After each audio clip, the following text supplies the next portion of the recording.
네, 복된 주님 이곳까지 나오신 모든 분들 위해 하나님의 크신 은혜가 있기를 진심으로 기원합니다.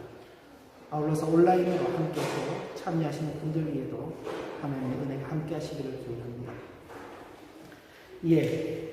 로마서 14장에 이르렀습니다. 로마서 1장부터 11장까지는 우리의 구원에 대한 도리들을 대해서 우리가 구원의 말씀을 받았습니다. 믿음으로 말미암는 의, 그걸 줄여서 우리는 이제 한자 표현으로 이신칭이다 이렇게 표현을 합니다. 예수 그리스도를 믿는 그 믿음으로 우리가 의롭다 하심을 받았는데 어떻게 그런 일이 있게 되었는가? 또 믿음으로 말미암아 의롭다 하심을 받는다는 사실이 무엇인가에 대해서 1장부터 11장까지 아주 길게 사도 바울이 논증하였습니다. 그리고 이제 12장부터는 그렇게 믿음으로 말미암아 의롭다 하심을 받은 성도들에게 주는 교훈입니다. 큰 전제로서 너희는 이제 너희 몸을 하나님 앞에 드리는 거룩한 산제물로 드리는 그런 사람들이다. 그냥 보통 사람들이 아니라 너희는 하나님을 상대하면서 하나님과 관계하며 살아가는 사람들이다 하는 사실을 그렇게 말씀했습니다. 그리고 그런 전제 아래에서 우리는 사랑하며 사는 존재, 남을 배려하며 사는 존재, 그리고 그 사랑으로서 하나님의 율법을 완성하는 존재임을 말씀했습니다. 그런 사랑의 율법은 우리가 살아가는 모든 곳에서 하는 것이다. 교회라는 좁은 공간이 아니라, 가정이라는 더 좁은 그런 공동체가 아니라 이 사회와 국가를 다 아우르는 그 모든 곳에서 우리는 사랑을 실현하며 사는 자들이다. 이것이 13장에서 주어진 말씀이었습니다. 그리고 이제 14장, 15장으로 와서는 전체적으로는 이제는 교회 안의 문제를 다루고 있습니다. 교회 안에 있는 문제. 교회 안에서 성도가 어떻게 행동하는 것이 맞는가, 옳은가의 문제입니다. 우리는 이제 각자의 의견과 또 각자의 그런 가치관이 다르기 때문에 내 의견이 맞다면 상대편의 의견은 맞지 않는 것으로, 내 가치관이 맞으면 상대편의 가치관은 맞지 않는 것으로 그렇게 생각하기가 쉽습니다. 그래서 의견 대립이 나고 가치관의 어떤 충돌이라는 것이 생기게 되죠. 그 대표적인 것이 이제 교회 안에서 보면은 이제 어른 세대와 젊은 세대들 간의 어떤 그 갈등이 있죠. 젊은 세대를 잘 이해하지 못하는 어른 세대들은 본인들이 가지고 있는 그 가치관으로서 젊은 세대들을 이렇게 좀 좀 이렇게 좀 제한을 하려고 하고, 또 젊은 세대들은 자신들이 가지고 있는 그 가치관으로서 어른 세대들을 조금은 이제 속이 좁은, 좀 잘 이해를 하지 못하는 그런 분들로 이렇게 이제 생각하기 쉽습니다. 그래서 이제 그걸 극복하기 위해서 어른이 젊은 세대처럼 행동하려고 해요. 그런데 그게 어떨 때는 참 좋은 효과를 내기도 하는데 어떨 때는 좋은 효과를 못 내요. 가령 예를 들어서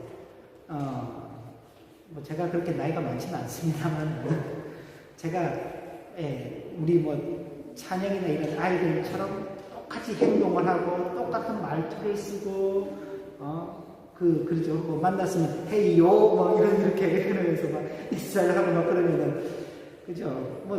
좋게 여길 수도 있지만 참 저건 좀 너무하다 그럴 수 있죠. 그런데 또 우리 찬민이나 혹은 원준이나 이런 우리 아이들이 또 저를 만나서 목사님 안녕하십니까 목소리 이렇게 깔면서 아침 진지는 드셨습니까? 이렇게 인사를 한다면 그것도 왠지 좀 낫지 않아요.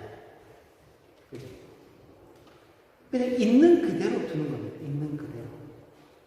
있는 그대로를 두고 서로에 대해서 그대로 인정을 하는 것입니다.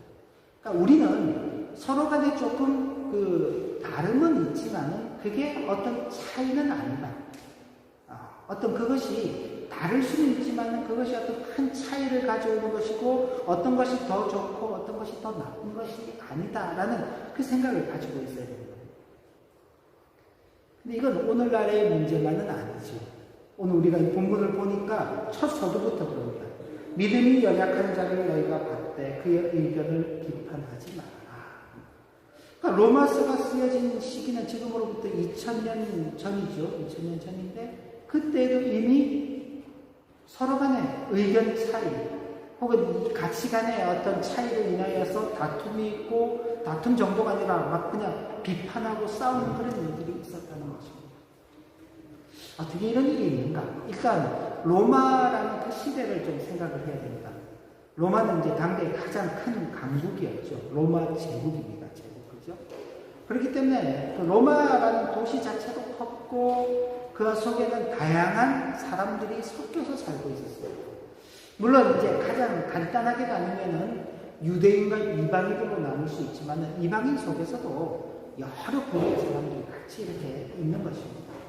그리고 바로 그런 지역 속에 교회가 세워졌기 때문에 로마 교회 안에는 유대인 출신 성도들도 있고 그리고 이방인 출신 성도들도 있는 것입니다. 유대인들은 그 생활 자체가 아주 독특해서 자신들이 유대인이라고 이렇게 표방을 하게 되면은 어느 나라, 어느 지역, 어느 곳에 살더라도 유대인처럼 삽니다. 유대의 모든 전통들을 지키면서 살아가고 있죠. 근데 이방인들은 그렇지 않죠. 이방인들은 자기들의 문화, 자기들의 삶이 있기 때문에 그 삶을 그대로 유지하면서 살아가고 있는 것입니다. 그런데 그 사람들이 서로 따로 있을 때는 문제가 안 되는데 함께 모여 있으니까 이제 문제가 되는 거예요. 함께 모여 있으면서 해야 되는 중요한 일들이 있죠. 뭐가 있나요? 먹는 일이 있는 겁니다. 먹는 일. 그리고 함께 모이려면은 날을 정해야 될 거 아니에요. 그죠? 지난 주 중에 이제 우리 그 교회 몇 가정들이 이렇게 또 굉장히 또 이렇게 스폰탄하게 또 소풍, 야외 소풍을 다녀오셨는데, 그죠?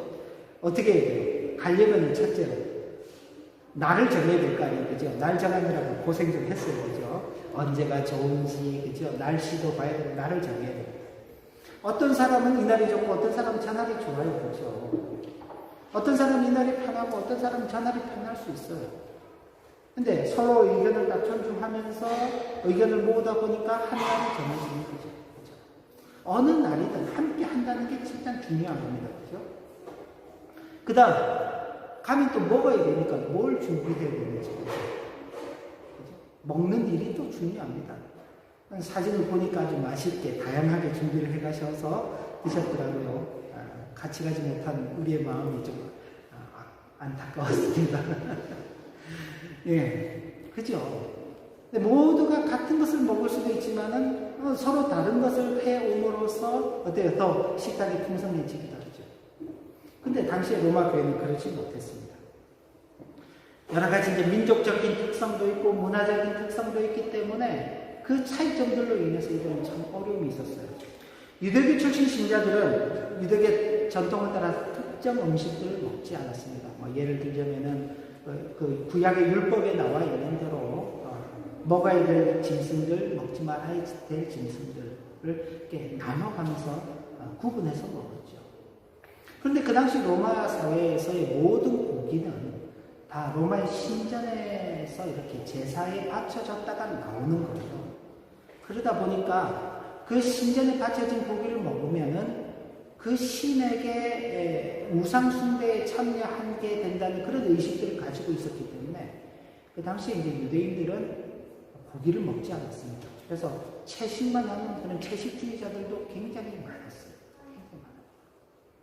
근데 유대인이 아닌 이방인 사람들은 자기들 태어나면서부터 그냥 그걸 먹고 살았어요. 아무 거리낌이 없이 여지껏 먹고 살았는데 어느 날 내가 예수를 믿고 교회 한 일원이 됐는데 야, 너 그런 거 먹으면 어떡해? 그러면서 이제 막 비난을 하는 거예요. 그러니까 너는 그런 것도 못 먹냐? 야, 믿음이 있다면서 너는 그런 것도 못 먹냐? 그런 것으로 이제 서로 막 다툼이 있게 되는 것입니다. 그리고 유대인들은요, 유대 절기들을 지킵니다. 가령 예를 들자면은 대표적으로 안식일은 언젠가요? 금요일 저녁부터 토요일 해질 때까지입니다. 그래서 유대인들은 전통적으로 금요일 저녁부터 토요일 해질 때까지 이제 그 하루를 안식일로 지키는 겁니다. 근데 이방인 성도들은 우리 예수 그리스도의 그 십자가의 부활 사건 이후에 세워진 교회의 일원이 되었죠. 그래서 주님의 제자들이 주님의 부활하심을 기념하여서 안식 후 첫날 아침에 모였습니다. 그게 오늘날로 치면은 주일입니다. 주일. 토요일이 지나고 난 다음 안식 후 첫날 그리고 아침에 주일로 모였죠. 그러니까 그 전통을 따라서 이제 그러니까 일요일, 주일에 모이게 되는 겁니다. 그러니까 유대인들이 볼 때는 아니 안식일에 모여야지 왜 자꾸 안식일이 지나고 난 다음에 모이냐. 이방인 성도들은 무슨 소리야? 우리는 예수 그리스도의 그 부활을 기념해서 안식 후 첫날에 모이는데 그게 뭐가 문제냐 하면서 이제 다투게 되는 것이죠. 굉장히 이제 현실적인 문제입니다. 그죠? 근데 이 문제의 본질은요, 의견 차이 때문이 아니라 그 차이를 다르게 적용하는 데 있는 것입니다. 믿음이 굳건한 자들, 어떤 면에서는 유대인들이 믿음이 굳건할 수 있고 어떤 면에서는 이방인들이 믿음이 굳건할 수 있습니다. 어쨌든 믿음이 굳건한 자들은 믿음이 연약한 자들을 돌보아야 될 그 책임이 있는 겁니다. 그런데 그 돌보고 그들을 이끌어 주어야 할 그 책임을 외면한 채 못한다고 비난만 하는 거예요. 제가 뭐 한국도 그런 제도가 있는지는 제가 정확히 모르겠습니다만, 이제 독일 와서 보니까 아이들이 이제 초등학교에 처음 입학을 하게 되면은 4학년 이제 그 형님, 누나, 뭐 오빠들이 그죠? 1학년 이제 막 들어온 신입생들을 이렇게 좀 도우미 역할을 이렇게 해주더라고요. 학교가 어디 있는지 안내도 좀 해주고, 혹 이렇게 친구가 없어서 쉬는 시간에 놀지 못하면 좀 이렇게 이제 좀 놀아주기도 하고, 책을 읽어주기도 하고, 그런 역할들을 하더라고요. 그리고 또 뭐 그런 실내에서 또 김나지움 올라갈 때에도 또 그런 역할들을 이렇게 조금씩 도와주는 일들이 있는 것 같더라고요. 근데 그 도와주는 4학년이 혹은 고학년이 저학년을 이끌어주면서 자기 수준대로 해버리려는 거예요. 그러면서 자기를 못 따라온다고 이제 막 그 학교에 입학한 그 아이들을 이렇게 막 뭐라 그러면 그 아이들이 어떻게 될까요? 학교에 적응을 잘하는 게 아니라 적응을 더 못하게 되겠죠. 근데 아주 놀랍게도 그 4학년이 1학년의 그 발걸음을 맞춰주고 눈높이를 맞춰주고 같이 놀아주고 이야기해주고 하더라고요. 그죠? 서로 다릅니다. 차이가 있죠. 근데 그 차이를 어떻게 극복하나요? 강한 자, 먼저 된 자가 약하고 나중된 자를 위해서 자기를 낮추는 것입니다. 만약 그랬다면 이 문제는 잘 해결되겠죠. 그래서 이런 일들 앞에서는 좀 이해가 필요합니다. 이해. 그래서 제가 이렇게 표현해봤습니다. 현실적 문제에 대한 바른 이해가 필요하다. 먼저는 신앙의 과정에 대한 이해가 필요합니다. 자, 우리도 마찬가지입니다. 예수를 믿기로 결심한 그날부터 우리 신앙이 확 자랐나요? 갑자기 우리의 삶이 180도 이렇게 바뀌어버렸나요? 이전에 하던 일들을 다 끊어버리고 이전에 하던 모든 나쁜 습관들을 다 이제는 그만두고 그냥 오로지 성경대로 하나님께서 말씀하시는 대로만 살아가고 있나요? 자, 오늘 처음 예수 믿기 시작하신 분 아무도 없어요. 그죠? 오늘 처음 교회 나오신 분도 아무도 없습니다.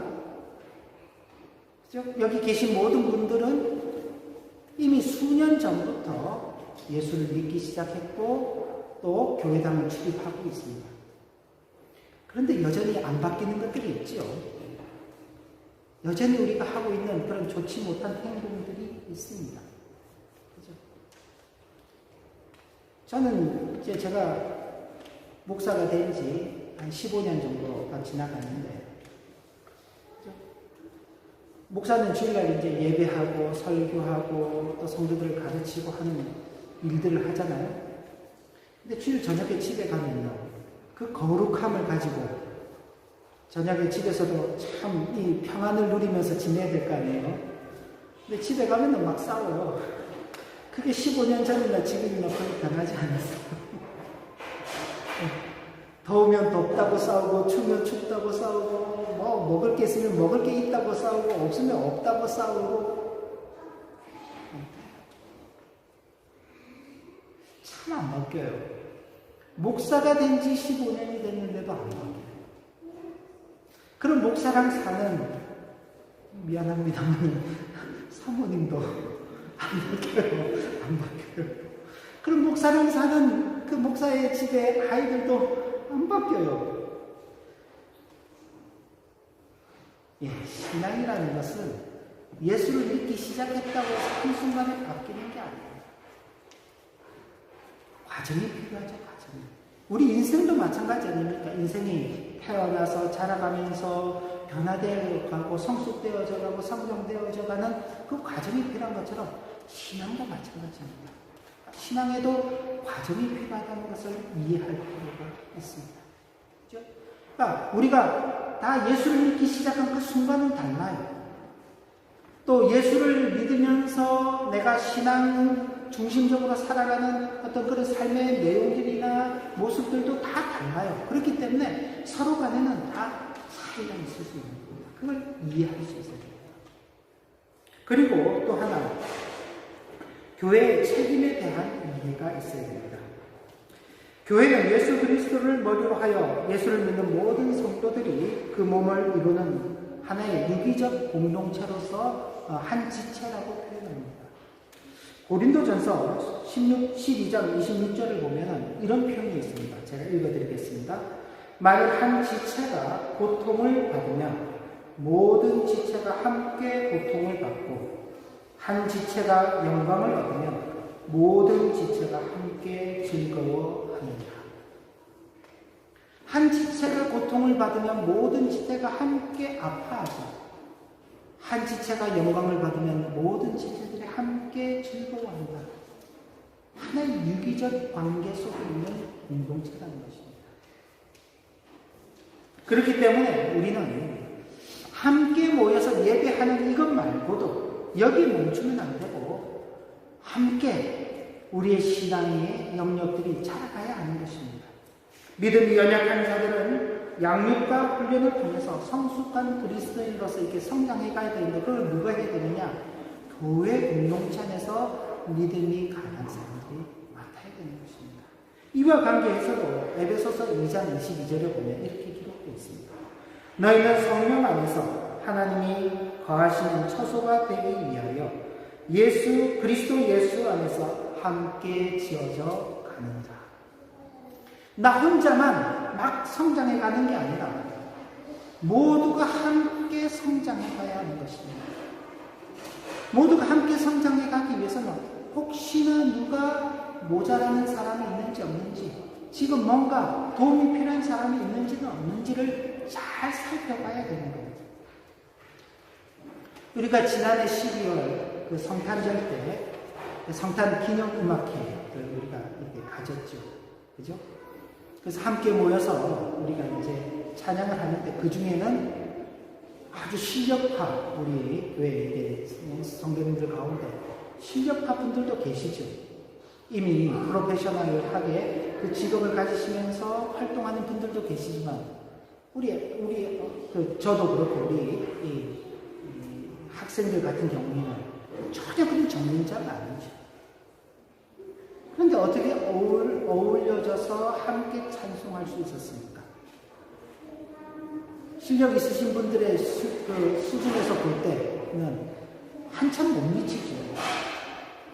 저런 수준의 사람들과 함께 뭔가 노래를 하고 활동하는 것은 내 수준도 내려가는 것이죠. 근데 우리 교회 분들 중에 아무도 그렇게 생각하지 않았어요. 그죠? 그리고 그 아이들이 함께 참여하는 것을 격려하면서 잘한다고 그렇게 칭찬을 주면서 함께 하자고. 그죠? 그런 배려가 있었기 때문에 아주 귀한 찬송을 우리가 할 수 있었던 것입니다. 그러니까 교회는 그런 역할들을 해나가야 되는 것입니다. 모든 부분에 있어서. 심지어 개인적으로 생활하는 부분에서 이게 어려움이 있다면 그런 어려움까지도 돌보아주는 것이 교회의 책임입니다. 제가 책에서 읽은 내용인데 호주에 있는 호주 장로교회에서는 성도들을 이렇게 돕기 위해서 교회에서 여러 가지 역할들을 하는데 그 중에 재정적으로 어려움을 겪는 사람들, 경제적으로 어려움을 겪는 사람들이 있으면 교회가 일정 부분 그들에게 재정적인 도움을 줍니다.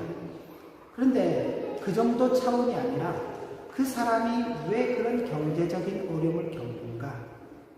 돈 관리를 잘할까? 관념이 이렇게 조금 좀 다를 수 있잖아요.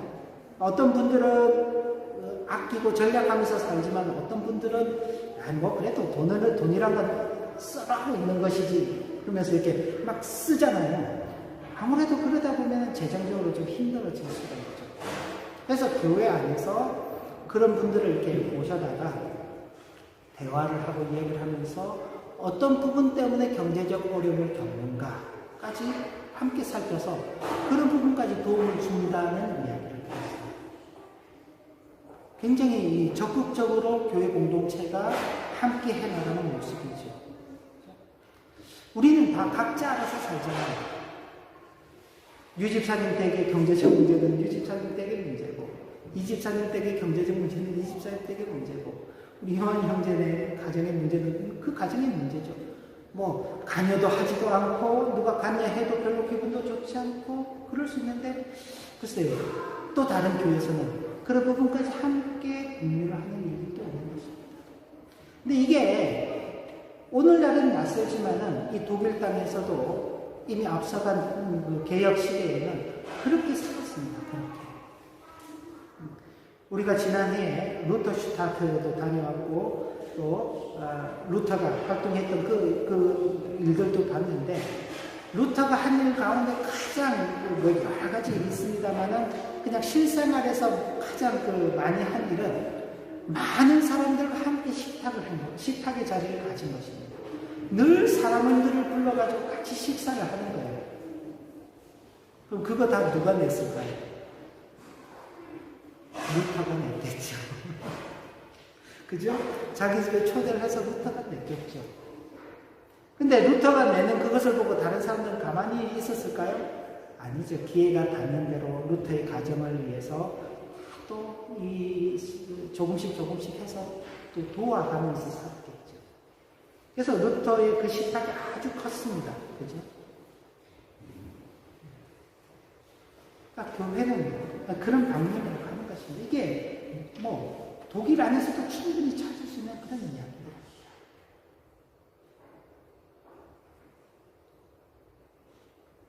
교회는 한 사람만 잘나서는 되지 않습니다.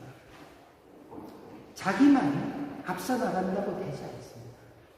모든 지체들이 함께 자라가야 되고 그 자라가야 되는 그 일에 우리 모두가 함께 책임을 지고 있다는 이 사실을 잘 이해하여야 하는 것입니다.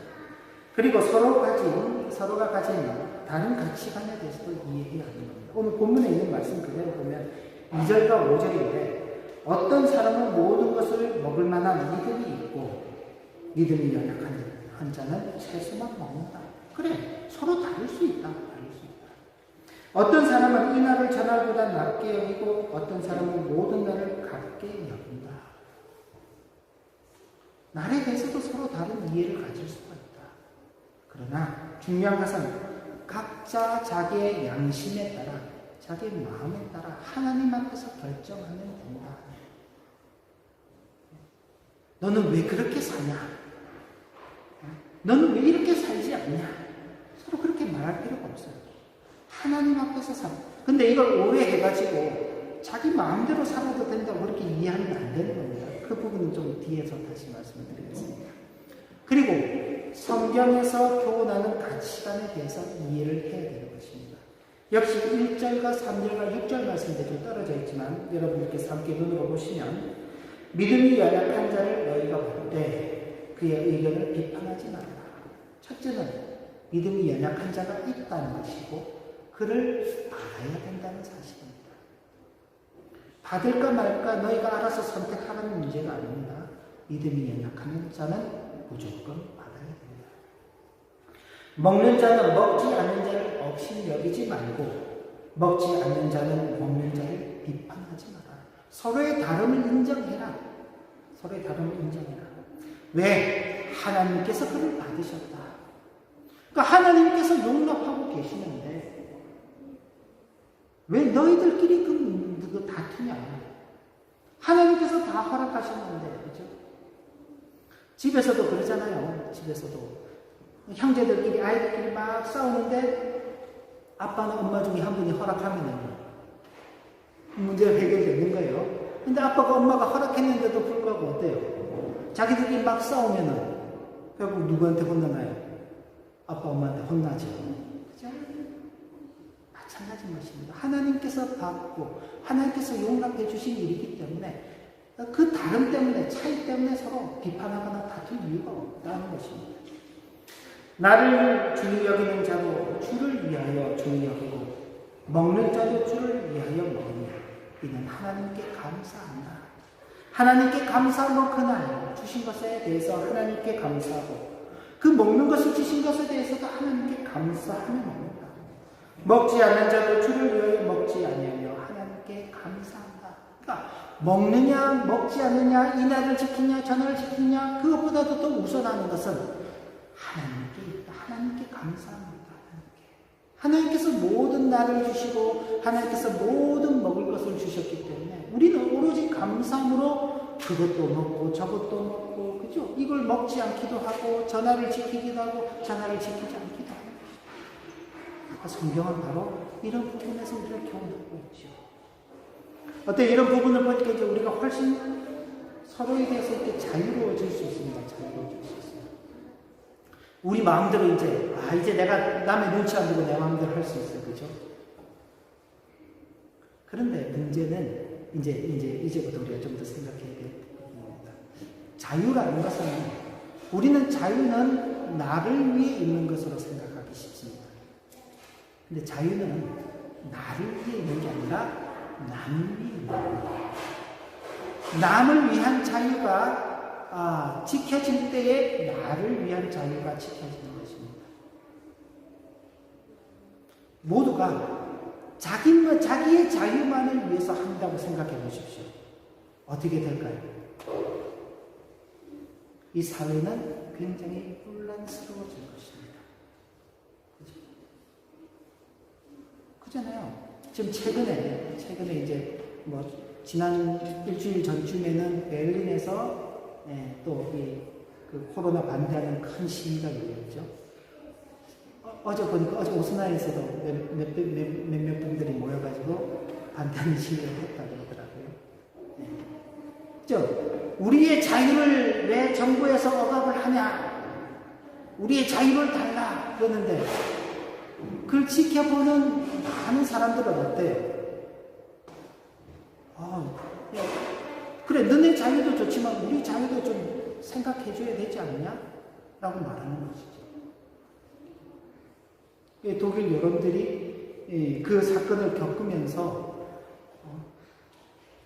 정부가 록다운을 해도 괜찮겠다, 록다운이 더 필요하다, 그런 쪽으로 의견이 이렇게 간다고 합니다. 그죠? 그러니까 대규모 사람들이 함께 모여가지고 마스크도 쓰지 않고 막 시위를 하고 그런 걸 보면은 좀 사람들이 불안해지잖아요. 그죠? 그러니까 내 자유를 지나치게 강조하다 보면은 사회가 불안해지고 다른 사람들에게 위화감을 조성하게 되는 것입니다. 그런데 남의 자유를 배려하게 됩니다. 모두가 다른 사람의 자유를 배려하게 되면 내 자유도 지켜지는 것입니다. 왜? 상대방도 내 자유를 배려하게 됩니다. 그래서 성도의 자유라는 것이 무엇인지를 좀 생각할 수 있어요. 성도의 자유는 주님께로부터 받은 자유입니다. 4절에 보면은 이런 그 당시의 현상을 예를 들어서 사도 바울이 표현하고 있는데, 남의 하인을 비판하는 너는 누구냐? 그가 서 있는 것이나 넘어지는 것이 자기 주인에게 있으며 그가 세움을 받으리니 이는 그를 세우시는 권능이 주께 있습니다. 그 당시에는 노예 제도가 있던 시대죠. 노예는 주인에게 속해 있습니다. 그래서 그 주인이 그 노예를 어떻게 대하든지 제3자가 관여할 수 없었습니다. 만약 그걸 관여하게 되면은 그 대단히 큰 모독죄가 되었고 그 책임을 그 관여한 사람이 대신 물어야 됐습니다. 그만큼 절대적으로 그 노예와 주인과의 관계가 있는 것이죠. 그러니까 그 주인이 노예를 마음대로 막 자유롭게 하는 것도 그 주인에게 있고, 좀 나쁜 경우지만은 그 노예를 자기 마음대로 다루면서 심지어 생명까지 하는 것도 주인에게 있는 겁니다. 그런 것처럼 하나님께서 이 땅의 모든 사람들을 세우신다. 주님께서 사람을 세우시는 그 권능을 가지시고 당신의 뜻에서 따라서 세우시는데 우리가 세움을 받았느냐? 여러분들이 성도로 세움을 받았습니까? 누가 그렇게 세우셨습니까? 주님께서 세우신 것입니다. 주님께서 여러분들을 성도로 세우셨죠. 제가 여러분들을 위해서 십자가에 못 박히지 않았습니다. 어느 누구도 여러분들을 위해서 십자가에 못 박히지 않았어요. 여러분들의 부모님이 여러분들을 위해서 십자가에 못 박히셨나요? 아무도 그렇지 않습니다. 내가 내 자녀를 위해서 십자가에 못 박히지 않습니다. 누가요? 우리 주님께서 우리를 위해서, 각 개인들을 위해서 십자가에 못 박히시면서 우리를 세우셨죠. 뭐 하시기 위해서? 죄의 종이 아닌 자유자로 살도록 하기 위해서. 그래서 우리는 주님께로부터 이 자유를 받은 자들입니다. 주어진 자유를 누리는 자들이죠. 그리고 이 자유에는 모두가 동일한 출발점이 있는 것입니다. 여기 성경 말씀을 보면 7절부터 9절인데 여러분들 마음으로 한번 같이 따라 읽으시면 좋을 것 같네요. 같이 한번 읽겠습니다. 우리 중에 누구든지 자기를 위하여 사는 자가 없고 자기를 위하여 죽는 자도 없도다. 우리가 살아도 주를 위하여 살고 죽어도 주를 위하여 죽나니 그러므로 사나 죽으나 우리가 주의 것이다. 자, 여러분들은 자기를 위해서 죽고 저는 주를 위해서 죽나요? 저는 목사니까 저는 주를 위해서 살고 여러분은 자기를 위해서 사나요? 목사니까 사나 죽으나 주의 것이고 여러분은 그냥 성도니까 사나 죽으나 자기 것입니까? 여러분들 것인가요? 아닙니다. 그죠? 여러분들 모두 다 주를 위해서 살고 주를 위해서 죽는 자들이죠. 여러분들 모두가 다 사나 죽으나 다 주님의 것입니다. 거기에는요, 우리 지민이도 다 포함이 되는 거예요. 그죠? 지민이도 지금 뭐 아무것도 모르게 저렇게 있죠? 그런데 지민이도 주를 위해서 사는 자입니다. 언젠가 우리도 죽게 되겠죠? 우리는 자기를 위해서 살다 죽는 자들인가요? 아니, 우리도 주를 위해서 살다가 죽는 자들입니다. 목사도, 안수집사도, 서리집사도, 성도들도, 아이들도, 예수를 믿은 지 30년 된 사람도, 아니 태어날 때부터 예수를 믿은 사람도, 예수 믿은 지 이제 1년, 10년, 5년, 10년밖에 되지 않은 사람도 다 주의 것입니다. 모두가 다 동일한 출발점이 있어요. 누가 잘나고 못나고, 누가 더 높이 있고, 누가 더 낮게 있고, 누가 더 빠르고 느리고가 없는 것입니다. 다 똑같아요. 다 똑같은 것입니다. 그리고 우리는 누구나 우리가 누리는 이 자유, 우리가 행동하는 이 자유에 대해서 책임을 지며 살아야 되는 자들입니다.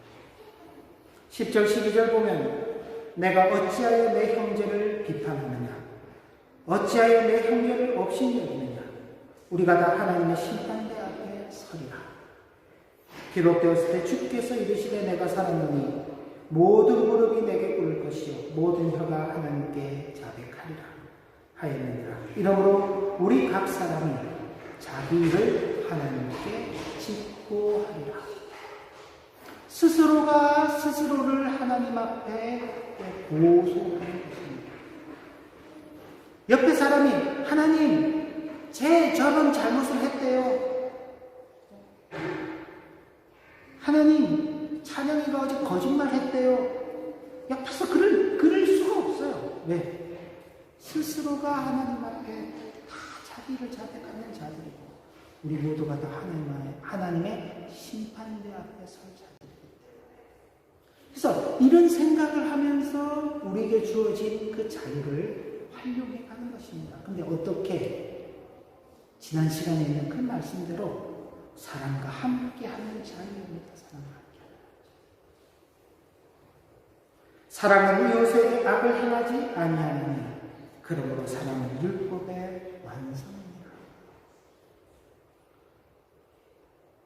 사랑하기 위해서 우리 자유를 써가는 거예요. 자기를 사랑하는 거 아니라고 했습니다. 그 세상 사람들이 아니라고 그랬습니다. 우리는 누구를 사랑하는 자들입니까? 나를 사랑하는 자들입니다. 이웃을 사랑하는 자들입니다. 더 나아가서요, 원수를 사랑하는 자들입니다. 이 사랑하기 위해서 우리의 자유를 써가야 하는 것입니다. 그러니 먹는 문제로 싸우는 일이 있을까요? 없을까요? 있어야 될까요? 없어야 될까요? 나라의 문제로 인하여서 싸우는 일이 있어야 될까요? 없어야 될까요? 이건 대표적으로 지금 먹는 문제와 나라의 문제를 한 것입니다. 그렇죠? 다양한 것이 있을 수 있죠. 머리는 어떻게 할 건지, 그죠? 옷은 어떻게 입을 것인지, 시간은 어떻게 쓸 것인지, 직업은 어떤 것을 가질 것인지, 각자가 하나님 앞에서 감사하는 마음으로 그리고 하나님 앞에서 자기 자신의 돌아온 모든 날들을 다 고백하게 될 것이라는 것을 생각하면서 살아가는 것입니다. 그리고 남에 대해서는 사랑하는 그 마음으로 살아가는 것이 성도가 참된 자유를 누리는 것입니다. 우리 모두는 믿음이 굳건하든 믿음이 연약하든 우리는 우리를 위해서 사는 것이 아니라 주를 위하여 사는 존재이고 심지어 우리 죽음까지도 주를 위하여 있는 주님께 속한 사람들이라는 사실을 분명히 기억해야 할 것입니다. 모두가 그런 존재들입니다. 이게 이제 좀 서로를 달리 봐야 되는 거예요. 그리고 성교의 자유는 함께 교회를 이루고 있는 지체들 간에 서로를 귀하게 여기고 또 서로를 존중하며 사랑으로 서로를 세워가는 것으로 마음껏 누리게 되는 것입니다. 이 자유를 마음껏 누리시고 이 자유를 정말로 사랑을 나누는 그런 귀한 기회로 써가시는 우리 모두의 복된 일생 되시기를 진심으로 기원합니다. 기도합니다. 하나님 아버지, 우리가 우리 자신을 보고 다른 사람을 보면 나와 같은 사람은 한 사람도 없습니다.